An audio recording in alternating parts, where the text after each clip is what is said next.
नमस्कार, 100% समाचारमा स्वागत छ। म प्रतिमा। सुरु गरौँ 100% समाचार।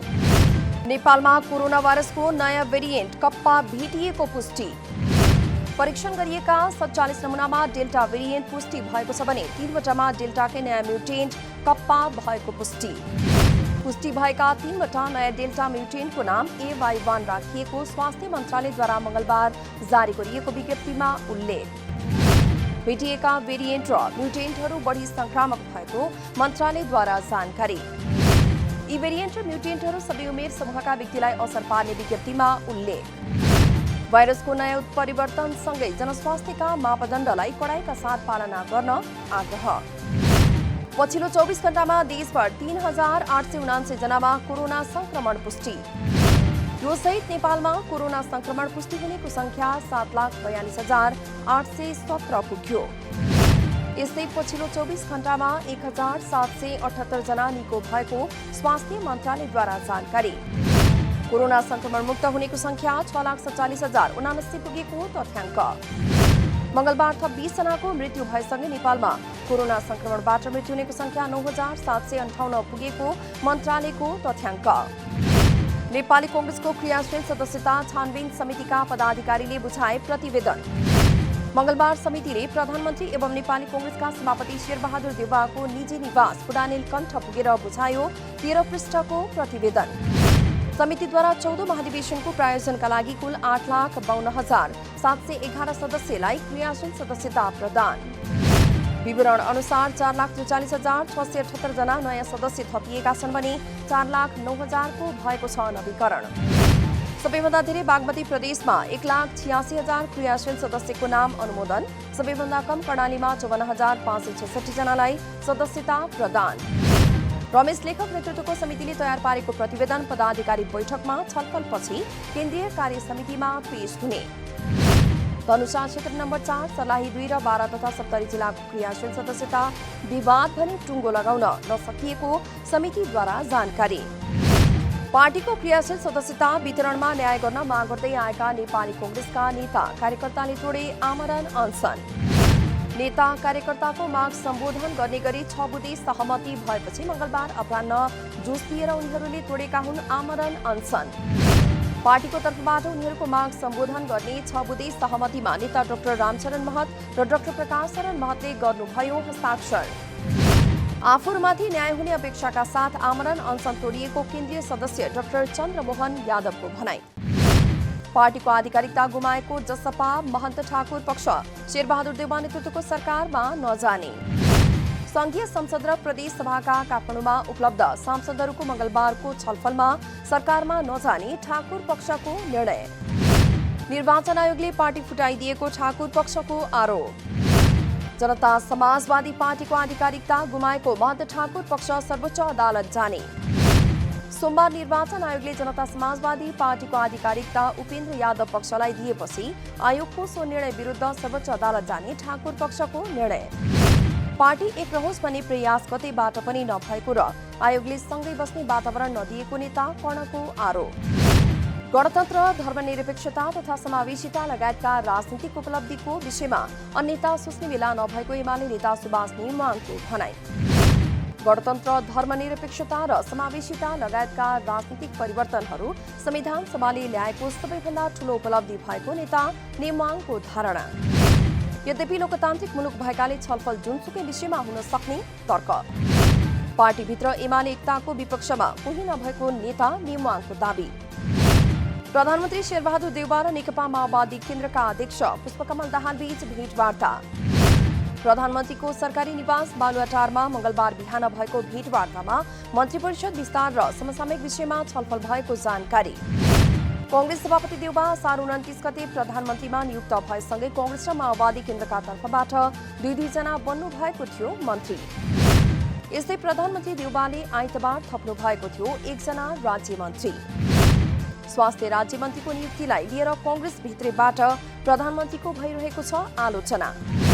उच्च अदालत पाटनले दियो पूर्व सभामुख कृष्ण बहादुर महरालाई बलात्कार मुद्दाबाट सफाई। काठमाडौँ जिल्ला अदालतकै फैसला सदर हुने गरी मंगलबार फैसला गरेको उच्च अदालत पाटनका रजिस्ट्रार गजेन्द्र बहादुर सिंहद्वारा जानकारी। काठमाडौँ जिल्ला अदालतबाट न्यायाधीश अम्बर राज पौडेलको इजलासले महरालाई दिएको थियो सफाई। 2075 असोज 12 गते राति महरा मदिरा सेवन गरी बलात्कार प्रयास गरेको भन्दै संसद सचिवालयकी एक कर्मचारीले प्रहरीमा दर्ता गरेकी थिइन् मुद्दा। सोही आरोपका कारण महराले दिनु परेको थियो सभामुख पदबाट राजीनामा। तर पीडित महिलाले नै जिल्ला अदालतमा उपस्थित भएर महराले बलात्कार नगरेको बयान दिएपछि प्रमाण नपुग्ने भन्दै अदालतले दिएको थियो सफाई। प्रदेश नम्बर 2 गण्डकी र लुम्बिनी प्रदेशका प्रदेश प्रमुख फेर्ने सरकारको तयारी।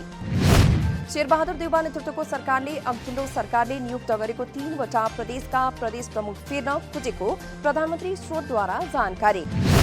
प्रदेश 2 मा राजेश शाहिराज, गण्डकीमा सीता पौडेल र लुम्बिनीमा धर्मनाथ यादव रहनु भएको छ प्रदेश प्रमुख।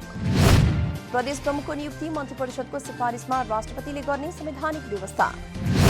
मंगलबारको प्रतिनिधि सभाको विशेष बैठकमा नागरिकता विधेयक पास गर्नेदेखि उपसभामुख चयन गर्नुपर्ने लगायतका विषय उठान।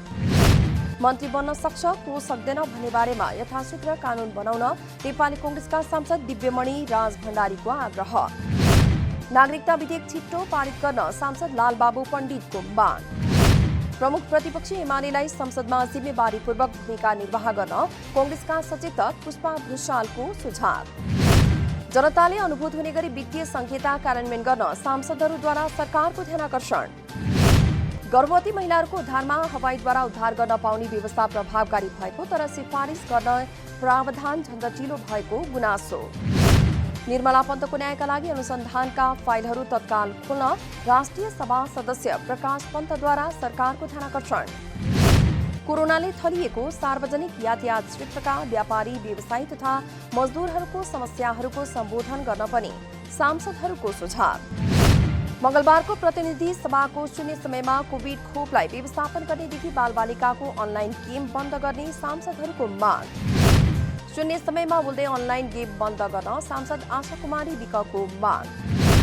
अनलाइन गेम पबजी फ्री फायरले बालबालिकालाई मानसिक रोग निम्त्याउने काम गरेको भन्दै तत्काल अनलाइन गेम बन्द गर्न माग। लामो समयको तयारीपछि नेपाली श्रमिकले इजरायलमा रोजगारी पाउने। मंगलबार सूचना जारी गर्दै औपचारिक रूपमा इजरायल रोजगारीका लागि खुल्ला भएको वैदेशिक रोजगार विभागद्वारा जानकारी। पहिलो चरणमा इजरायलले सुसारे कामका लागि 1000 नेपाली श्रमिकको आवेदन खुल्ला गरेको समेत जानकारी। सूचनामा 300 पुरुष र 700 महिला कामदारले रोजगारीको अवसर पाउने र तिनका लागि मासिक तलब रु 1,93,000 तोकिएको उल्लेख। गत वर्ष इजरायल र नेपाल बीच श्रम सम्झौता गर्दै पहिलो चरणमा 500 कामदार पठाउने भएको थियो समझदारी। रोजगारीमा जाने करार अवधि 1 वर्षको हुने भए पनि करार थपेर 5 वर्षसम्म बस्न पाइने। बाँदरको उपद्रोले सुनसरीको दिवानगञ्ज गाउँपालिकाका बासिन्दाहरू आजी। दिवानगञ्ज गाउँपालिकाको वडा नम्बर 4 दक्षिणी बस्ती कप्तानगञ्जमा प्रवासी बाँदरले स्थायी आवासको रूपमा उक्त क्षेत्रलाई प्रयोग गर्न थालेपछि स्थानीयवासीलाई शास्ति। खेतबारीमा लगाइएका बालीनाली बाँदरले नष्ट गर्नुका साथै मानिसहरूलाई आक्रमण गर्न थालेपछि स्थानीयवासी बाँदर आतंकबाट त्रसित।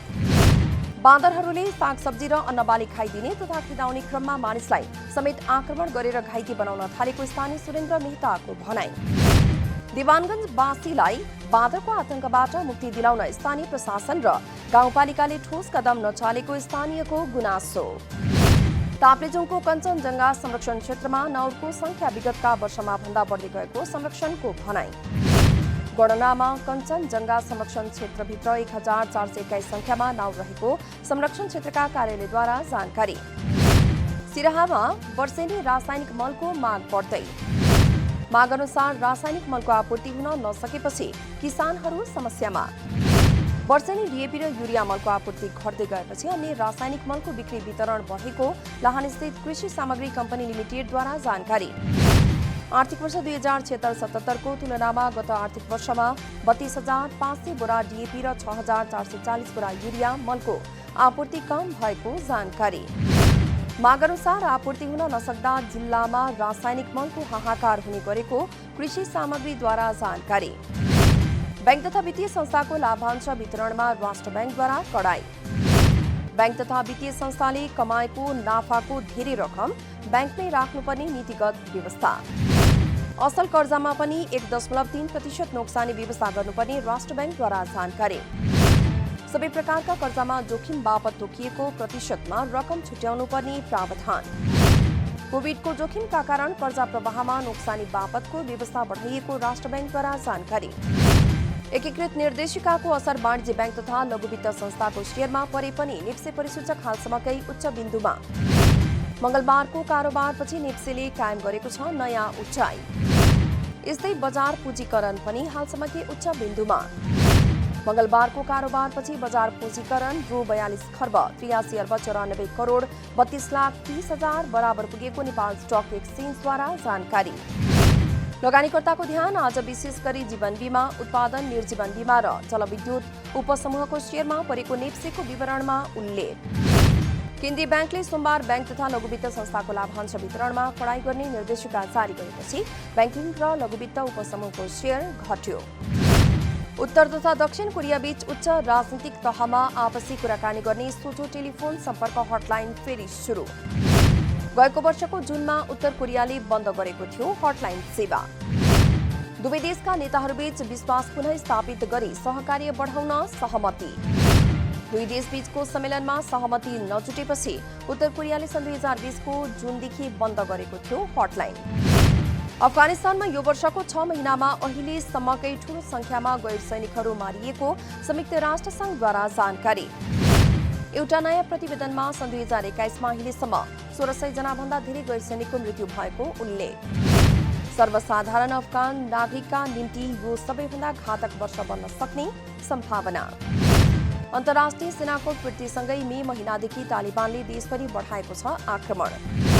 राष्ट्रसङ्घले विवरण राख्न थालेको सन् 2009 यता सबैभन्दा ठूलो मानवीय क्षति मे र जुन महिनामा भएको उल्लेख। नेपाली पौडीबाज एलेक्स शाहले बनाए राष्ट्रिय कीर्तिमान। टोकियोमा जारी ओलम्पिक खेलकुदको मंगलबार भएको हिट चरणमा शाहले 100 मिटर फ्री स्टाइलमा व्यक्तिगत प्रदर्शनमा गरे करिब 3 सेकेन्डले सुधार। यसअघि 100 मिटर फ्री स्टाइल 56.28 सेकेन्डको समय निकालेका थिए एलेक्स मंगलबार पहिलो हिटमा सहभागी 7 जना मध्ये पहिलो भए तर सेमी फाइनल पुग्ने सम्भावना भने निकै कम। 100% समाचार अहिलेलाई यति नै। नमस्कार।